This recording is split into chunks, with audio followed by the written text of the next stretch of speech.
Bom, agora são 8 horas e 50 minutos. O tempo voa também quando, né, a entrevista é boa e produtiva, como a de hoje, terça-feira, dia 26 de julho. E estamos aqui com o Folha no Ar, recebendo o Marcelo Feres, secretário de Educação, Ciência e Tecnologia. Eu não registrei ainda, mas não foi só falta de esquecimento, isso não. Talvez, só por respeitar, eu nem tinha perguntado se era para registrar ou não, mas a Kátia Mello está aqui também com a gente, faz o seu trabalho aí, auxilia, e com certeza sem dúvida nenhuma, e ela está aqui na internet, inclusive, interagindo aqui com os internautas. Eu vi algumas cobranças aqui, Morro do Coco, está sem professor, sem sala, enfim. Aí a Kátia já tem aqui perguntando se os detalhes de cada situação. Kátia, bom dia para você, sempre bem-vinda também aqui. Tem o Marcelo Feres. Deixa eu só registrar aqui os nossos patrocinadores e você escolhe o assunto aí para a gente voltar desse bloco, no oferecimento de Proteus, serviços de saúde e medicina ocupacional, com qualidade certificada ISO 9001-2015, Unimed Campos, cuidar de você, esse é o plano. Laboratórios Plínio Bacelar Vacina e o apoio de Green Energia Solar. Ô Arnaldo, me permite abrir esse bloco? Tem várias questões aqui para a gente tocar, você mesmo salientou aí eu falei algumas aqui, tem uma da questão dos uniformes, né, que o Vladimir prometeu entregar agora na volta às aulas julho, agora volta esse recesso, né? Tem também a questão do incêndio lá, tem o CEMEI que a gente falou, tem a infraestrutura que Arnaldo lembrou e tem a Estação Educação. Cadê esses vídeos que nós estamos doidos para ver esse produto final aí já, como é que eles serão utilizados, enfim. Você vai ter uns 8 ou 10 minutos aí para falar sobre isso tudo, Marcelo. Começa pelos uniformes, por favor, secretário. O prefeito, há tempos atrás, ao definirmos o modelo de uniforme, ele fez um vídeo. E ele resgata, na verdade, um modelo que já vinha desde a mãe dele, no sentido de ser um uniforme completo, e não apenas uma camisa ou uma calça. E esse vídeo trouxe um impacto muito grande e também uma certa confusão de que não era um modelo, e sim já um produto pronto, né, acabado. E isso gerou uma expectativa de entrega do uniforme. A situação concreta nós de fato, né, esses uniformes estão sendo produzidos, nós já temos condição de fazer entregas, e eu vou colocar um termo mais elástico. Ao longo do mês de agosto, seguramente, porque isso é volume, né? São caminhões que tem que estar vindo para entregar, fazer distribuição. Ao longo desse período, nós tivemos que definir idade das crianças, quantidade. Isso não estava lá naquele período do vídeo, né? Mas o compromisso assumido é o compromisso que vai ser honrado. Julho já acabou, né? Só temos essa semana, mas no mês de agosto, seguramente, esses alunos vão estar com seus uniformes, que é um uniforme completo, é importante deixar claro. Tem tênis, tem mochila, que é esse resgate, né? A gente fala resgate da educação de campus, passa por aí. Então, assim, não há, volto a dizer, aquela frase que o prefeito sempre tem dito, né, e com muita propriedade, lembrando que não foi uma eleição fácil a eleição do Vladimir Garotinho. Então, ele sempre diz, mais importante do que a velocidade é a direção. Então, algumas pessoas acham, mas está muito lento o uniforme. Mas uma vez que teremos o uniforme, teremos na direção certa, ou seja, um uniforme completo, de qualidade, que as crianças vão para poder utilizar. Pode usar ano que vem? Pode, claro. Esse que vai ganhar... couber, porque na verdade nós não vamos usar o uniforme apenas um semestre. Né? Agora tem uma duração, porque essas crianças estão em fase de crescimento. Então isso vai ter que ter reposição. Né? Mas não é para todo mundo o tempo todo. Então a gente vai conseguir iniciar o ano que vem sim, porque ainda vai estar em absolutamente condições de uso. E esse que algumas escolas têm que são novos, mas guardados lá de modelos antigos? Você tem acesso a essa informação? Na verdade, tem várias questões nesse sentido, né? Parece que a pandemia levou à entrega de alguns uniformes que não foram utilizados propriamente. Então, assim, o uniforme nunca é demais. Tá? O uniforme, sob o ponto de vista de ter um vestuário para o aluno. O que nós estamos falando é o projeto de uniforme dessa gestão. Então, assim, não há nada que proíba a famílias, até é porque é uma maneira, para algumas famílias, né, faltam às vezes essa alternância de vestuário. Então, se você tem um uniforme em casa, agora acaba sendo muito mais atrativo você estar com um conjunto novo, mas nós não vamos, assim, absolutamente, nem poderíamos proibir o uso de uniformes antigos. Marcelo, você falou aí sobre essa questão do mês de agosto, de retomada aí de aula no segundo semestre. Queria só pegar esse gancho para falar sobre a situação das creches. Foi anunciado que a retomada do semestre seria adiada, tendo como base, inclusive, a questão da vacinação infantil de 3 a 5 anos, que foi liberado só agora pelo Ministério da Saúde, mas Campos ainda não iniciou, aguarda aí uma nota técnica do Estado e, sobretudo, a questão de doses, que parece que não tem a contento. Esse atraso na vacinação agora pode influenciar na retomada das aulas ou está mantida a retomada para os alunos até 5 anos já na segunda semana de agosto? Não. Está mantido, na verdade é na semana que vem, né? Porque foi uma semana para além do recesso. Na primeira semana, né? Então é na semana que vem. Essa é uma decisão que tem a ver com a parceria, né, da saúde com a educação, que sempre foi muito próspera, muito favorável em Campos, desde os primeiros momentos ali, né, das decisões que nós tomávamos, o ensino híbrido, a questão das vacinas, a questão da testagem.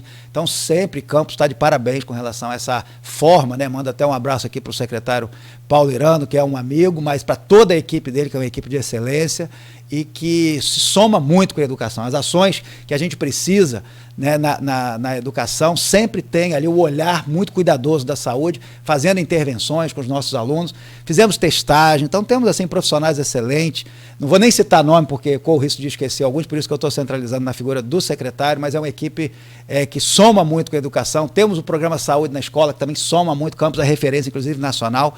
Então, observe que essa ação e essa decisão, ela vai na direção em favor dos estudantes pela ótica da saúde. Eu, como secretário de Educação, honestamente, eu não sou muito favorável, como nunca fui, a ausência da criança na escola. Mas a necessidade é que nos faz ceder nesse sentido. Então, essa semaninha, de alguma maneira, ela vai ter que ser recomposta ao longo do semestre, mas a gente está junto com a saúde nesse sentido, porque não é nada contrário à educação. Sobretudo, é favorável às crianças. E nós tivemos muitos casos, né, de síndrome gripais que começaram a se espalhar dentro das próprias creches, principalmente, né, e escola infantil.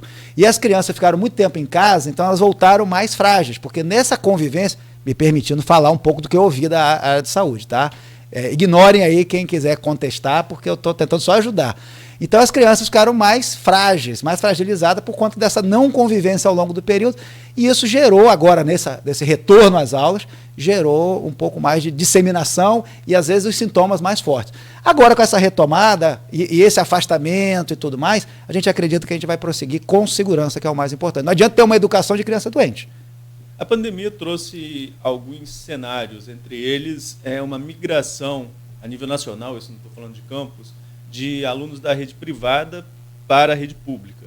Isso, obviamente, traz um impacto inclusive na infraestrutura das escolas, que já vinha sofrendo com outros problemas que se agravaram da pandemia, que você citou lá no começo do programa, questão de arrombamentos, furtos de materiais, de fiação elétrica. Se você der um panorama hoje da infraestrutura da rede, o que está acontecendo em relação à obra, quanto ainda precisa avançar em relação a obras e reformas de unidades escolares, e, no seu ponto de vista, dá para concluir tudo em que prazo? Ou não se esgota, acaba concluindo, tem que recomeçar um ciclo de reformas? Bom, primeiro essa questão da atratividade, né, por parte dos pais, eu não vou nem aqui colocar público ou privado, por parte dos pais tem a ver com qualidade. E qualidade é meio abrangente em termos de conceito, né? Então nós temos que entender que infraestrutura, segurança, os profissionais da educação motivado, fazendo bem seu trabalho, uma merenda adequada. E nós temos um país que está num processo constante de empobrecimento, né? Há pesquisas que apontam para uma necessidade aí de 20 anos para a gente retomar o que a gente conseguiu alcançar aí nesse início de século, até 2014, 2015. Então, veja, é mais do que a discussão sobre público e privado, é a discussão de qualidade e não qualidade, porque qualquer família hoje, se tiver condição e confiança na rede municipal, não é uma questão de necessidade ou falta de opção, é confiança. E o nosso dever, enquanto poder público, é dar as mesmas condições, eu sempre digo isso, não faz sentido a gente achar que porque é público é pior. Onde é que está escrito isso? né? Então, por isso eu chamo de resgate. E os nossos profissionais da educação, é importante deixar muito claro aqui, nós temos profissionais de excelência, nós temos, com falta de motivação, com falta de diálogo, você não consegue perceber o quanto que a gente tem, né, de lideranças de gestão dos nossos diretores, os nossos profissionais da educação. Então, veja, essa é uma disputa que o caminho se vai melhorar a qualidade, tem que ampliar a quantidade. Porque com mais qualidade, mais pais vão querer colocar seus filhos e legitimamente, tá? Isso acontece em outros municípios. Uma ocasião eu visitei ano passado Florianópolis e a rede municipal é muito mais atrativa do que a rede estadual de educação. Bom, nós estamos fazendo a nossa parte. Só que essa é uma equação infindável, né? Quanto mais você melhora, mais você vai ter disputa de vaga. E aí é melhor ter esse problema para depois a gente dizer como é que vai resolvê-lo. O que não pode é ser só um caminho para quem não tem alternativa. Agora, quando a gente avalia essa melhoria da qualidade da educação, ela passa por um conjunto de ações, sabe, Arnaldo? Que não é meramente a questão do público e do privado e da falta de estrutura. É nossa obrigação garantir uma escola segura. Escola segura envolve segurança alimentar, envolve a segurança estrutural, envolve a segurança de que os profissionais estão capacitados, envolve todo um aparato de segurança interna e externa, inclusive das famílias. As famílias precisam participar do processo educacional. Então, nós estamos trabalhando várias ações que se integram, por isso que fica mais difícil a gente falar pontualmente, porque isso tudo é um reforço para você criar essa estrutura que precisa. Eu falo, reestruturar a rede, criar melhores condições de funcionamento físico, mas pedagógico também, de gestão de pessoal, de valorização profissional, isso é um todo. Agora, eu tenho certeza, hoje os profissionais da educação já enxergaram e já acreditam. Antes parecia que eu estava falando de esperança na educação de campus como alguém que falava sozinho. Hoje não, hoje eu vejo isso nos educadores, eu vejo os olhos brilharem porque eles estão vendo que o que a gente faz conjuntamente, e é isso que a gente está fazendo, é um trabalho conjunto, é um trabalho com os diretores, é um trabalho com os profissionais da educação, que inclusive quero dar um recado aqui, eu estarei, a partir agora do segundo semestre, participando de agendas nas escolas com os profissionais, principalmente em conselhos de classe. Eu quero estar discutindo as questões educacionais, porque a gente tem muitos problemas na parte educacional, que são desafios que a gente vai buscar superar. Então, veja, infraestrutura, nós temos mais de 40, já 35 pelo menos, números aproximados, iniciadas de reforma, e aí assim, pode parecer pouco para uma rede de 234, mas se a gente comparar que foram feitas 4 nos 4 anos anteriores dessa gestão, a gente está indo para 40, que são 10 vezes mais, dá para entender um pouco melhor. Agora, o fator-chave o modelo de manutenção a gente mudou, hoje a gente paga pela solução, ou seja, o profissional vai trocar uma maçaneta, a gente paga pela maçaneta, tem um preço lá da tabela EMOP, ou seja, isso é oficial, paga pela maçaneta, paga pela porta e paga pela mão de obra. Então a gente tem controle sobre isso, né? De modo, a gente também está trabalhando em como aperfeiçoar esse processo de controle também, com o processo de informatização, para dar mais agilidade. Tudo isso está em curso, porque resolver problema de educação é um contínuo. Quanto mais você melhora, senão eu diria que não precisaria mais de secretário, né, do Ebert, né, que é o secretário de Sobral, não precisaria mais de secretaria de educação, e não é isso, ele está com outros desafios. Então nós temos que ir virando páginas, nós estamos contando a história da educação de campus, que eu espero que ela seja formada de um livro no futuro, que vá muito para além, né, dessa gestão, desse momento histórico. Vamos lá, vamos tentar reduzir um pouco aí, pedir a sua gentileza. Um pouco mais sucinto. Você falou de Estação Educação. De Estação Educação e do CEMEI. Você vai tocar o CEMEI? Não vai? Como é que está o funcionamento hoje dos CEMEIs em Campos? Tá, eu vou ficar devendo um pouco o detalhamento, porque eu não entendi bem o contexto da sua pergunta. O modelo do CEMEI. Né? O modelo do CEMEI, pelo que me consta, ensino em tempo integral. Eles estão funcionando hoje? Todas as escolas estão funcionando. CEMEI, o CEMEI está funcionando. Mas com o modelo antigo ainda de ensino integral, não. De ensino integral, não. Parece que aí, eu estou dizendo, parece então a unidade está funcionando, mas o CEMEI, que é aquele Centro Municipal de Educação Integrado, uma coisa assim. Isso. Acho que é isso. Na verdade, né? Assim, eu nunca fui apresentado a uma legislação, alguma coisa formal sobre essa criação. Eu não sei se isso foi algo formalizado, eu vou até buscar na minha equipe, ou se foi um projeto experimental, mas que eu sou favorável, deixando bem claro, eu sou favorável ao processo de ensino integral, tá? Em tempo integral, melhor dizendo, para ficar mais preciso. Porém, A grande questão é que a localização, né, do CMEI, você tem que considerar. Eu coloco o ensino em tempo integral e eu deixo boa parte da população sem ser atendido, isso é uma equação de difícil solução. Não é simplesmente melhorar para alguns e deixar outros de fora. Quando eu assumi em 2020, o processo de matrícula já estava em aberto. Né? Perdão, 2021, o processo de matrícula já estava em aberto. Eu não consigo agora resgatar aqui de memória essa decisão se a matrícula seria feita para tempo integral ou para tempo parcial. Aí eu teria que buscar. Por isso que eu falei, eu fico devendo essa informação, que precisamente eu não lembro. Porque isso foi logo no início, em 2021, já tinha as matrículas, né? Então eu não sei que caminho isso tomou, mas hoje eu sei que não está em tempo integral. Mas isso a gente vai aprofundar, vou conversar com a minha equipe também. Quanto à questão do Estação Educação, isso é uma questão pedagógica importantíssima. E eu vou responder um pouco a pergunta que você mencionou anteriormente, né? Esse secretário só pensa em tecnologia, né? Vamos encarar a questão, né? Não é verdade. Não é verdade, mas também não é de todo mentira, né? A grande questão é a seguinte: educação é uma das poucas áreas que, se você olha, tem até uma caricatura que diz isso, né? Uma figura que diz isso, né? Caricaturada. Você olha século XVIII, você vê um professor e os alunos da turma. Você olha o século XIX, século XX, se bobear XXI, você vai ver a mesma foto. Então está na hora de a gente mudar essa realidade. E essa mudança de realidade, ela passa, sim, antes de mais nada. Educação é de pessoa para pessoa. Tá? A gente entende um pouquinho de educação, porque tiver a oportunidade de estudar, né? Sabemos das dificuldades. A minha especialização em educação, ela vai muito na direção da educação profissional, e isso tem um diferencial, porque eu estou olhando para essas crianças hoje numa perspectiva de 10 anos para frente. Então, dizer que a gente não está fazendo, só está pensando em tecnologia e não está fazendo pela educação básica, eu posso afirmar, é um equívoco. A gente tem hoje todas as creches, além da questão de estrutura, de reforma, que já tem umas 40 e vamos ampliar mais, e as grandes manutenções, que nós temos hoje manutenções pequenas, mas temos manutenções que são mini-reformas. A escola muda completamente, a creche muda completamente.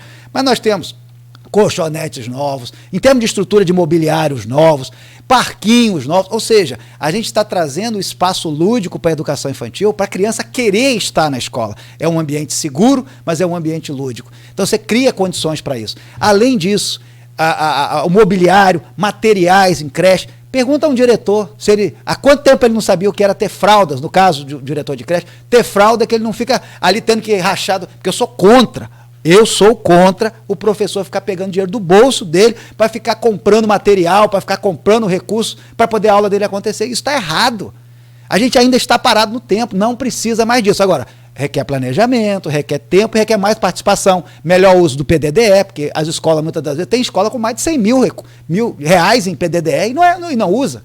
Então não é só a secretaria, tem muita coisa que a gente vai estar fazendo. Mas voltando à questão central, qual é a questão pedagógica que hoje ela é prioritária para nós, para dar sustentação à educação de campus, para poder a gente realmente chegar nas metas do Programa de Aprendizagem Eficiente, o PAE? Nós precisamos resgatar a questão da aprendizagem, principalmente começando pela alfabetização. Estação Educação, ele nasceu ano passado, e hoje já tem muito conteúdo sendo gravado. Muito conteúdo. Mas nós estamos aprendendo a fazer, e é assim que funciona, sabe, Nogueira? A gente tem que fazer, tem que ter essa ousadia na educação. Se a gente simplesmente só fizer o que a gente já sabe, a gente está olhando pelo retrovisor, temos que ousar. Isso está acontecendo. Nós temos mais de 50 profissionais hoje, professores, que estão gravando conteúdo ao longo, né, do seu dia a dia. O que eu vislumbro e tenho conversado com eles? Nós temos que integrar isso à Escola de Formação de Educadores, que é a EFEM, que está nesse momento capacitando praticamente todos os nossos professores na parte de laboratório. Ano passado foram mais de 3 mil na parte de tecnologia, que a gente falou mais cedo de Chromebook aqui. O uso dessas tecnologias não é impeditivo, você faz até pelo celular. Tá?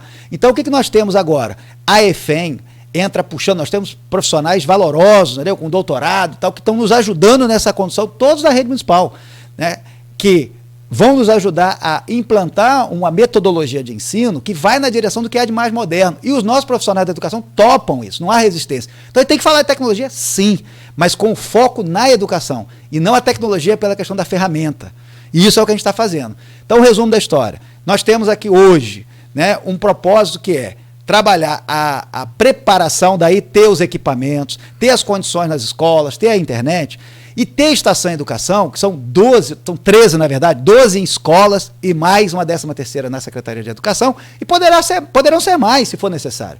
A produção desses conteúdos, ela deve preceder as aulas. A metodologia, por assim dizer, da sala de aula invertida, Vamos ignorar a dificuldade de momento do acesso do aluno à internet, em casa e tal, porque isso vai mudar, gente. É uma questão de tempo, isso vai mudar. Já está mudando e vai mudar. Então, os alunos eles têm que poder ter acesso aos materiais, as práticas de laboratório ele pode ver em casa, no celular dos pais, e uma parcela que já usa, nos computadores, enfim. E dentro da própria escola, que vai ter seus laboratórios também.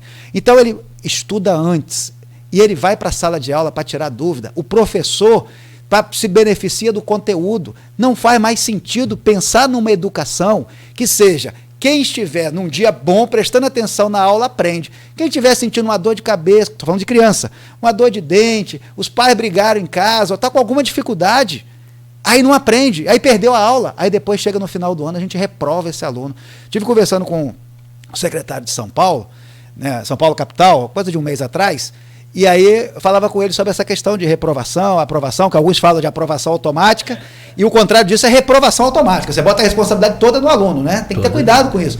E eles disseram que fizeram uma coisa interessante, nós já tivemos acesso ao material. Aliás, tem perguntas sobre isso aqui. Nós tivemos acesso ao material, que é o seguinte, você pode reprovar um aluno, o Conselho Municipal, que a gente não falou aqui, é muita coisa, o Conselho Municipal de Educação de Campo está indo muito bem, obrigado. Tá? Nós botamos todos os processos em dias, escolas particulares, por exemplo, tem ninguém com pendência, que seja pendência do Conselho. O ano passado nós colocamos tudo que estava 4, 5 anos parado para frente, fechamos. Quero mandar um abraço aqui para os conselheiros também, porque estão fazendo um trabalho de excelência. Mas só um parênteses sobre isso. Então, o que ele disse? Olha, depois de todas as ações feitas para se prevenir ou recuperar a aprendizagem, aí dá para falar em reprovação. Agora, se o primeiro passo da conversa é o aluno não aprendeu depois de 2 anos de pandemia. Então, veja como é complexa essa questão. Nós temos que fazer a avaliação, já contratamos o CAED, cada coisa que a gente contrata é uma polêmica, faz parte da política, e nós estamos aqui para enfrentá-la, mas não vamos recuar. Tá? O CAED virou matéria, virou reclamação aí de que a gente está gastando muito porque podia fazer de graça. Né? Então por que não foi feito antes? Se era podia fazer de graça, ou o Brasil está começando agora? Tudo que a gente faz fica parecendo que já podia ter feito antes, mas não foi feito. Então dá um voto de confiança de que a gente está fazendo a coisa certa do jeito certo. O CAED é um braço da Universidade Federal de Juiz de Fora. Ele faz para mais de 500 municípios esse tipo de avaliação. Cobra um preço padrão. E nós não compramos só avaliação, nós compramos capacitação também. Tá? Então, a gente acho que ficou em mais ou menos 500 mil o valor de 3 avaliações. Eles cobram R$5 por avaliação. Prepara a avaliação, a gente aplica a avaliação, eles corrigem a avaliação e coloca isso num sistema para poder todo professor saber como é que está a sua escola. Ah, podia ser de graça. Eu não sei como é que faz para se fazer de graça, porque eu não sei fazer isso sozinho. E eles fazem para mais de 500 municípios. Será que Campos, que é um dos 50 maiores, não pode estar? Então, assim, hoje em dia está muito assim essa questão. Cada ação que a educação faz, fica parecendo que o único objetivo da educação é atrapalhar a educação. Isso é meio estranho, quando, na verdade, os educadores sabem qual é a verdade. Nós estamos dentro de uma construção que visa isso. Estão fechando a Estação Educação. Nós vamos ter o projeto que está em curso é EFEM, Estação Educação, avaliação, alfabetização, apoio em laboratório, tudo isso faz parte do pacote, que é um pacote voltado para a dimensão pedagógica. E capacitação dos profissionais permanentemente, além da valorização, já entramos, nem precisamos falar disso aqui, imagine se não fizéssemos, né? Que é a questão do piso nacional, isso não aparece mais. Está correto, tá? Não estou pedindo que ninguém elogie, não, só estou dizendo que a gente avançou muito, porque muitos anos a gente não tinha isso. Então, resumindo, esse conjunto de ações se integra, e quem está fazendo isso não é nenhuma empresa de fora, não. Quem está fazendo isso são os nossos educadores. É tudo solução própria. Por quê? Porque isso é política pública. Se a gente aprende a fazer os vídeos no Estação Educação, se a gente aprende a lidar com a avaliação mais seriamente, a avaliação diagnóstica, se a gente aprende a produzir conteúdo em sala de aula invertida, não é de governo, isso é política de Estado. A gente sabe fazer. Não estou dizendo que a gente só acerta, não, deixando bem claro, a gente erra pra caramba, a equipe nossa erra, eu erro, todo mundo que tenta erra. Mas existe um objetivo. Então nós estamos num caminho, a meu ver, tá? E eu espero que seja assim, sem volta para o avanço da educação de campus, sob o ponto de vista pedagógico. Agora, para ter essa dimensão pedagógica funcionando, os alunos precisam estar com uniforme, precisam ter uma escola segura, precisam ter alimentação, precisam ter capacitação para os professores. Isso é fazer a educação para valer. E eu me orgulho muito de estar na minha cidade. Você vê que eu falo cada vez com mais segurança. Não é que eu tenha falado com menos segurança, mas eu estou ganhando cada vez mais a confiança de que a gente não está aqui para brincar, a gente está aqui para fazer um projeto. Isso tem uma entrega a ser feita, tem erros, tem questionamentos aqui e ali, tem, e a gente está aqui também para enfrentar esse questionamento. Não é acertando sempre. Agora, tem que ousar. Nós vamos errar para caramba fazendo sala de aula invertida em campus. Agora eu pergunto a vocês, onde está acontecendo? Agora tem muita gente boa, séria, na nossa rede. E essas pessoas precisam ter espaço. Para fechar, Nogueira, desculpa, eu preciso valorizar a dimensão da gestão participativa, gente. Porque isso só está sendo possível porque existe um grupo de gestão, né? Nós temos hoje 234 diretores de escolas, tem mais os vice, né? Então é um grupo grande. Mas a gente começou o ano passado, eu precisava conhecer mais a realidade da rede. E essa rede não se via como tal, ou seja, cada diretor só olhava o seu lado, né? O que a gente fez? Nós começamos a reunir a mesma experiência que nós fizemos também quando eu estava no MEC. À época eu tinha reitores que faziam parte de um grupo de gestão, né, que a gente chama Comitê Permanente de Planejamento e Gestão. Olha, palavras importantes. Permanente, para não ficar trocando o tempo todo, e planejamento e gestão da rede. Hoje os diretores pensam mais uns nos outros, a necessidade do outro e por aí vai, porque nós temos escolas nas mais diversas regiões e localidades e comunidades, e coisas complexas acontecem todo dia na nossa rede. Isso é importante deixar claro. E às vezes um não pensa no outro, um está muito bem e fala assim, mas eu quero estar melhor, mas peraí, e o outro? Não tem que priorizar o outro? Então agora está tendo esse sentimento de solidariedade na rede.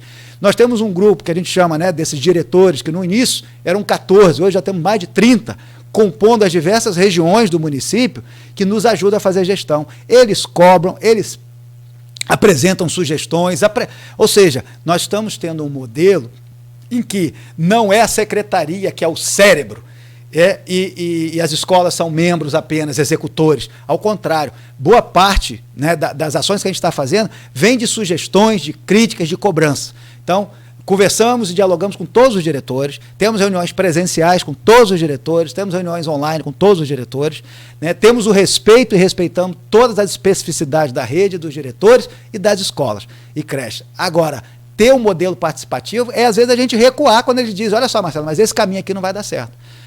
E aí a gente vai, pensa, vai publicar uma portaria, às vezes tem um questionamento. Isso permitiu a gente abrir espaço mais fácil com o sindicato. Você já vê uma crise que a gente tem, por exemplo, com o sindicato, pensando na educação propriamente, né? Com o CEP. Por quê? Porque tem diálogo também. Então, tudo isso faz parte de um ambiente que se desenvolve uma política pública.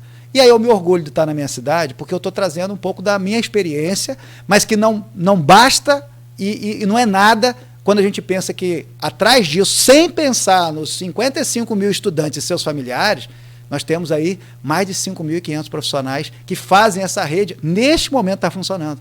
É muito grande, é muita gente. Não dá para colocar isso na responsabilidade de um único secretário, de uma única equipe da secretaria, que também está fazendo um trabalho maravilhoso. Então, assim, é importante a gente reconhecer, e eu falo isso para os ouvintes, nossa cidade está avançando muito na educação.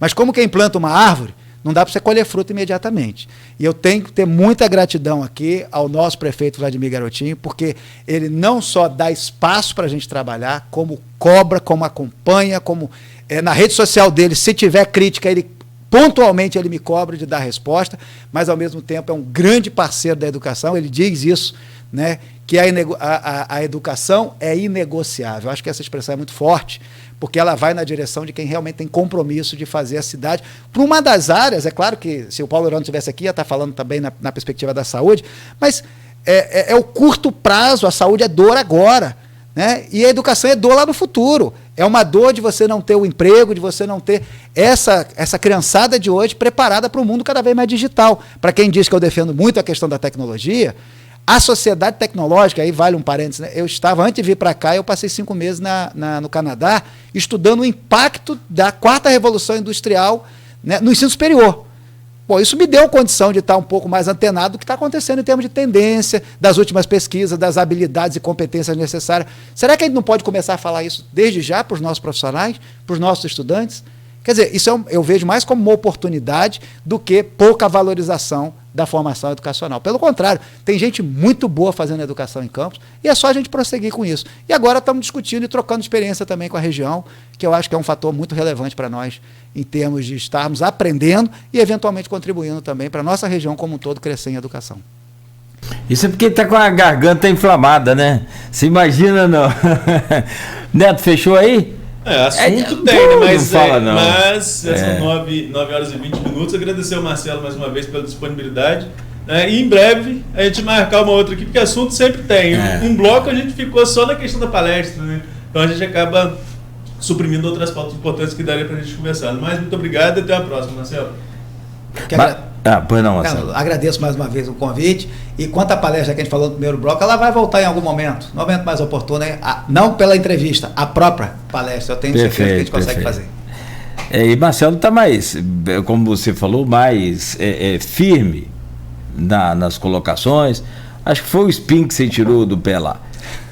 Um abraço, Marcelo, bom dia, sucesso para você. É o que eu comentei ontem com o empresário, que ele é ex-presidente da CI, que vai assumir agora. Eu falei, rapaz, eu torço para todos os governantes. Se eu sou simpático a ele ou não, se eu gosto dele ou não, não importa. Eu vivo nessa cidade. Se eu torço para você dar errado, meu amigo, meus netinhos, meus filhos, minha família, meus amigos também vão ter problemas. Então, sobretudo, a gente fica aqui numa torcida grande para a coisa dar certo. Não precisa de comentário da gente, você viu aí, as redes também já são bem refletivas sobre aquilo que você está fazendo. Sucesso, boa sorte e obrigado por hoje. 8h21, conversamos ao vivo com o Marcelo Feres, secretário de Educação, Ciência e Tecnologia do município de Campos, e a gente volta amanhã às 7 da manhã no oferecimento de Proteus, Serviços de Saúde e Medicina Ocupacional, Unimed Campos, cuidar de você. Esse é o plano. Laboratórios Plínio Bacelar e Plínio Bacelar Vacina, uma clínica moderna especializada em vacinação, e o apoio de Green Energia Solar.